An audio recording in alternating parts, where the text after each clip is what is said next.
Hi guys, welcome back to Political Predictions. Today will be my first of two videos for today. Today in this video we will cover a possible 2024 election matchup between Nikki Haley. Sorry guys, I didn't write it in before. My apologies. I decided to do it all of a sudden. Versus Tulsi Gabbard. This would be pretty interesting. I mean, definitely two interesting candidates. Like, one is a more neocon, while the other is more of a anti-establishment progressive Democrat. So we'll see how they'll face off. So Tulsi Gabbard safe states. Your traditional Democratic safe states. She's probably gonna obviously win Hawaii and DC. Whereas Nikki Haley, she's not gonna have that much.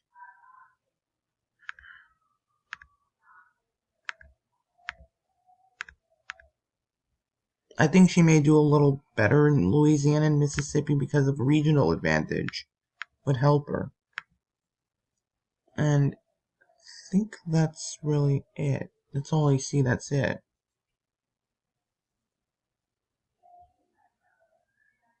Like, Missouri's not going to be safe, definitely. South Carolina potentially, arguably so, because she was governor there and won her 2014 bid comfortably, but I think given how South Carolina is trending, maybe under like a candidate like Gabbard, I think it would be safe. So that is 84 safe electoral votes for Nikki Haley, and Tulsi Gabbard is 166. Her likely states include Colorado, Virginia, New Jersey. I would also go maybe say New Mexico. I mean, I don't know if she like completely wants to ban fracking. I don't think she wants a complete ban on fracking. So I think she'll be fine in New Mexico. She'll be fine. New Hampshire. I think she's pretty popular in New Hampshire. Like, I think there are many Gabbard signs for her. Signs for her in New Hampshire in the 2020 Democratic primary. Oh, Maine's 1st district is safe. So because of that, I think New Hampshire would be pretty comfortable for her. Plus, although I do think Nikki Haley being a neocon might be a little better for her, but I think, with Tulsi Gabbard's popularity in New Hampshire, I think that'll help her.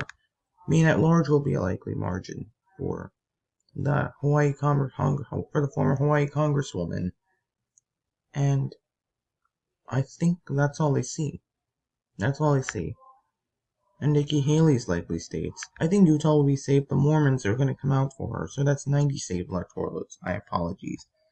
I'll put Kansas in the likely column. Well, I think she will do a little better in Wichita and the suburbs. Oops, sorry, guys. It's a notification. I don't know what's going on with my computer, guys. Anyway,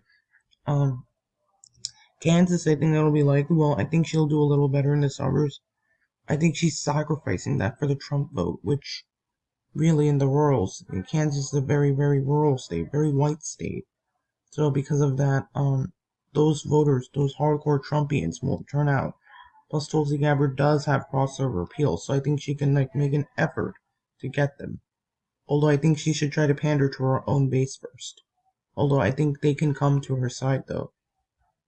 Missouri, I see that being another likely state.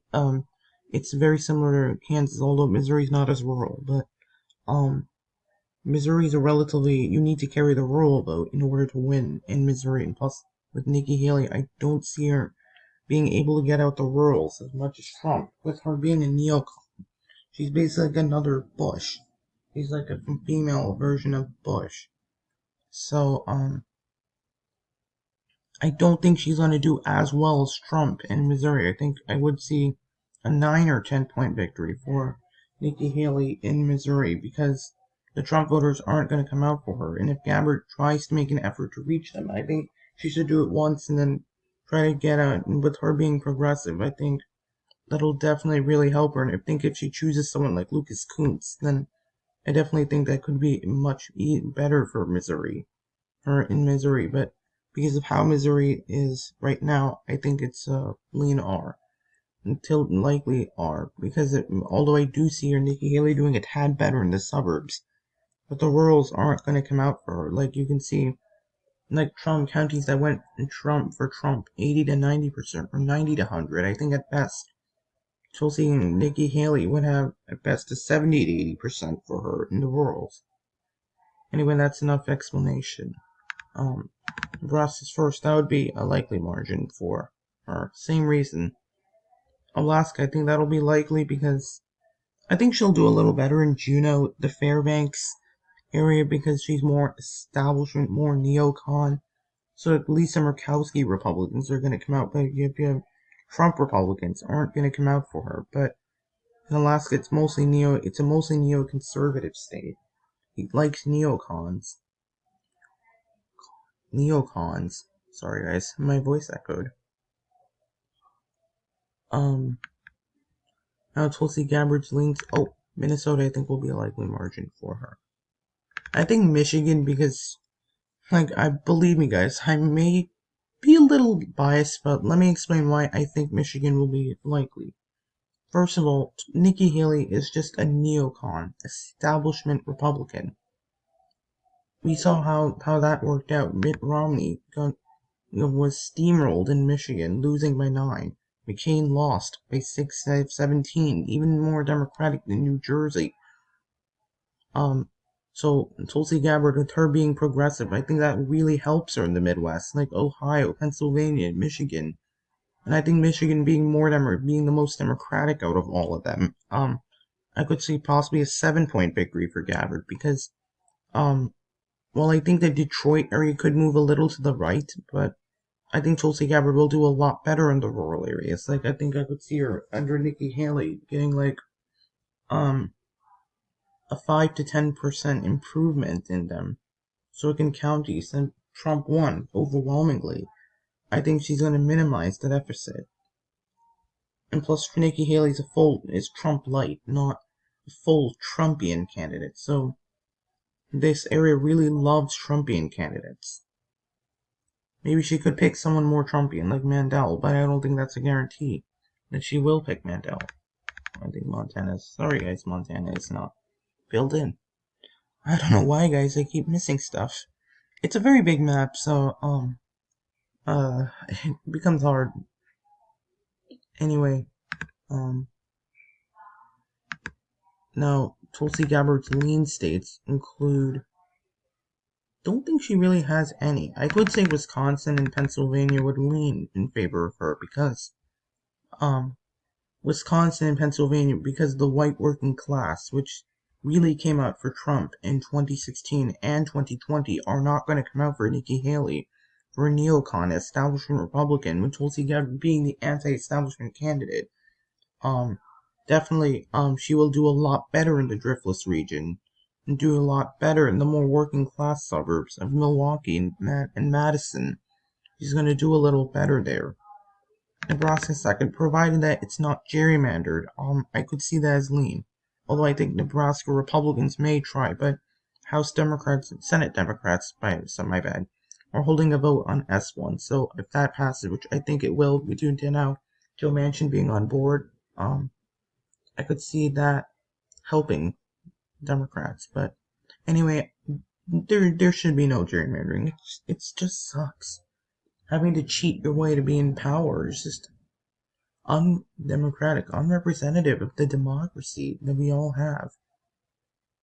So Tulsi Gabbard has already won the presidency. She's now the 47th president of the United States.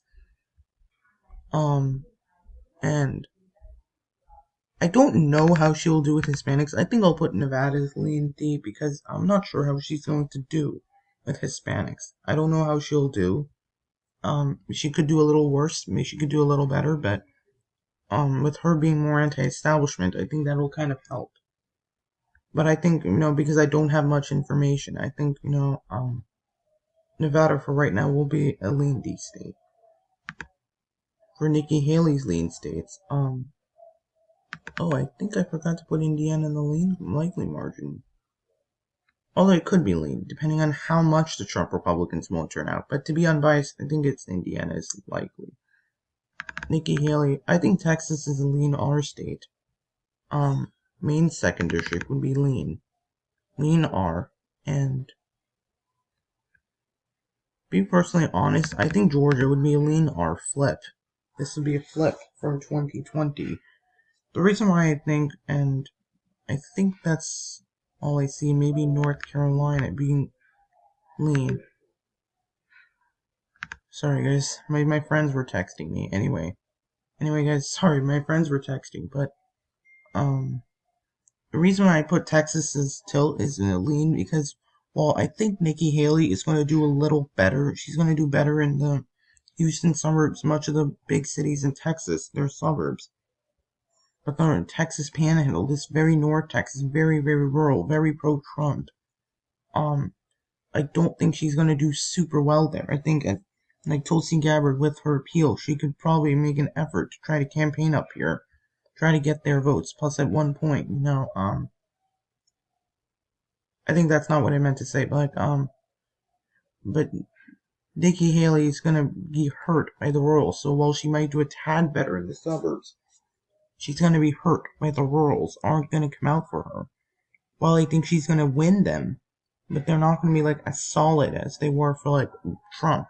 Like Trump killed it in the rural areas, absolutely decimated Biden in there. That's the reason why Ohio and Iowa were likely states for Trump because he got out the rural voters. That's the reason why Obama won twice. Is Mitt Romney, John McCain failed to get those voters out. And I think Arizona could be lean R because of how anti-establishment, how establishment Arizona and Georgia are. And North Carolina, I can see. I feel like it's lean R because maybe with her being from South Carolina, it could help regional advantage. So, like, people in Georgia and North Carolina may know her a little bit more. But, although I think, Nikki Haley will do a little worse, will do worse in the rural areas. She's not going to get that level of Trump support or in the same level of ancestral Democrat support. Like, particularly Robeson County. But, with her being from South Carolina is one factor, but I think she'll do a little better in the Charlotte metro, the Raleigh metro, the Greensboro metro. So I think North Carolina will probably be about the same margin as it was for Trump. I think Georgia would probably be about 1 to 2 points, same as North Carolina. Almost as Republican as North Carolina, because Georgia loves establishment candidates. It doesn't like these progressive candidates like Gabbard. So Nikki Haley would have the upper hand in Georgia and Arizona. But at the expense, I think the Tulsi Gabbard does not have any tilt states. I think Iowa could be lean considering how far the rural areas have trended. So, how far rural areas have trended away from the Democrats. But Tulsi Gabbard, I think, could come back and pick them up. So I think at the end of the day, it will be like a 2 to 3 point loss for her. And yeah, we're now left to the last two states, Ohio and Florida. I think these two are the hardest. I'll probably put Ohio in tilt R because concerning how red the rural areas have become. Well, I do see Tulsi Gabbard doing very, very well amongst the white working class, making significant gains in the Cleveland suburbs. But I still feel like Ohio's been trending very red I think the rural areas are still red. We'll still probably vote for Nikki Haley by a decent margin, so I think that'll keep Ohio red. But at the same time, I think Florida will be tilty. I know you guys are going to scream at me, but I think Florida will be tilty because Florida has a lot of older people, a lot of Trumpian, and same thing with Cubans. Nikki Haley does not have the same level of appeal as someone like Ron DeSantis, Mike Garcia, or Donald Trump will have to pretty much solidify Florida. And plus, Florida does not like establishment candidates, as we've seen. Although it doesn't like, although Gabbard may not be popular in Florida, but if Democrats, if she can run a message on a progressive campaign, like running on progressive ideas, like raising the minimum wage, I think she could win Florida. Plus, the Trump voters aren't going to come out for her in these rural, solid red counties, even that house significant populations. So, I think Nikki Haley is going to lose ground there. Anyway, guys, that's my prediction. Nikki Haley 232 to Gabbard's 306. So it's pretty much the 2020 election again. And you guys, please subscribe to my channel. Thank you for watching. I'll see you later today. Bye.